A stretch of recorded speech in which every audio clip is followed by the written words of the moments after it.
Las ideologías suelen cambiar el significado de las palabras para usarlas a su propio beneficio.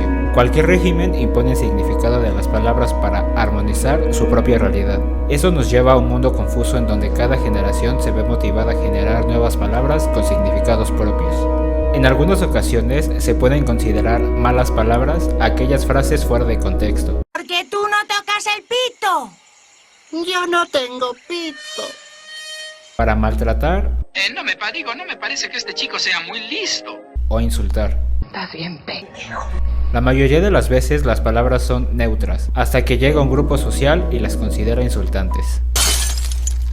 Pero el insulto es algo que debe reconsiderarse, ya que tiene una función política en un contexto específico, pero no significa lo mismo en un contexto más profundo. Las palabras usadas de forma inusualmente reflejan temor, y en el mayor de los casos, insulto. Pero, ¿qué pasaría si intentáramos rescatar el significado auténtico de las palabras, es decir, definir el insulto, si es que existe? Pues no es tan difícil como lo podemos pensar. Es complicado encontrar un significado auténtico de las palabras de una manera convincente. El lingüista Ferdinand de Saussure explica qué es el significado y su asociación con el significante, la cual es la representación mental junto a una imagen acústica donde existe una misma noción, expresado en su componente simbólico, signo, significado y significante. Signo. Sirve para designar el conjunto y reemplazar el concepto e imagen acústica respectivamente con significado y significante, para señalar la oposición que los separa, sea entre ellos dos, sea del total de lo que forma parte. Por ejemplo, pensamos en una casa. Significado. Es el elemento mental del significante. Esta relación constituye la unión del signo lingüístico. Para que entendamos este concepto, pongamos el ejemplo de la casa. Cuando hablamos de una casa, se nos viene a la mente el concepto casa, un edificio en el que viven muchas personas, donde duermen, viven, etc. Toda esta asociación de ideas que se nos viene a la mente cuando hablamos de casa es el significado de la palabra. Significante.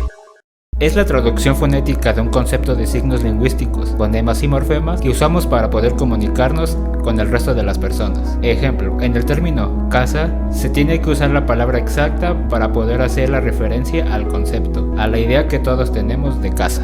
Cuando escribimos el signo lingüístico cambia, pues no estamos usando morfemas, unidad medida analizable que posee un significado gramatical, sino que usamos los fonemas, el sistema de signos que refleja nuestra manera de hablar. Así, en el caso de la palabra casa, cuando hablamos el significado es el conjunto de fonemas articulados que nos dan como resultado K-A-S-A.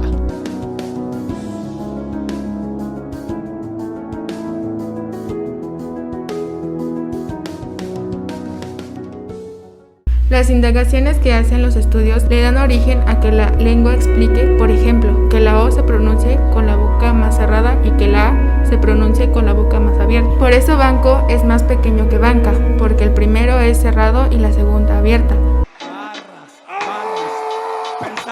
Lo mismo ocurre con huerto y huerta, cuya diferencia está en el que el primero tiene un terreno con extensión más corta que la huerta.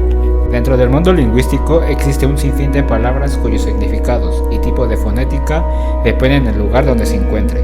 Claro ejemplo se muestra en la canción Qué difícil es hablar el español, donde manifiesta que cada palabra tiene un significado totalmente diferente. Por ejemplo, la palabra chucho. Cuando en México chucho se le dice a los Jesús, mientras que un chucho en Argentina es algo frío.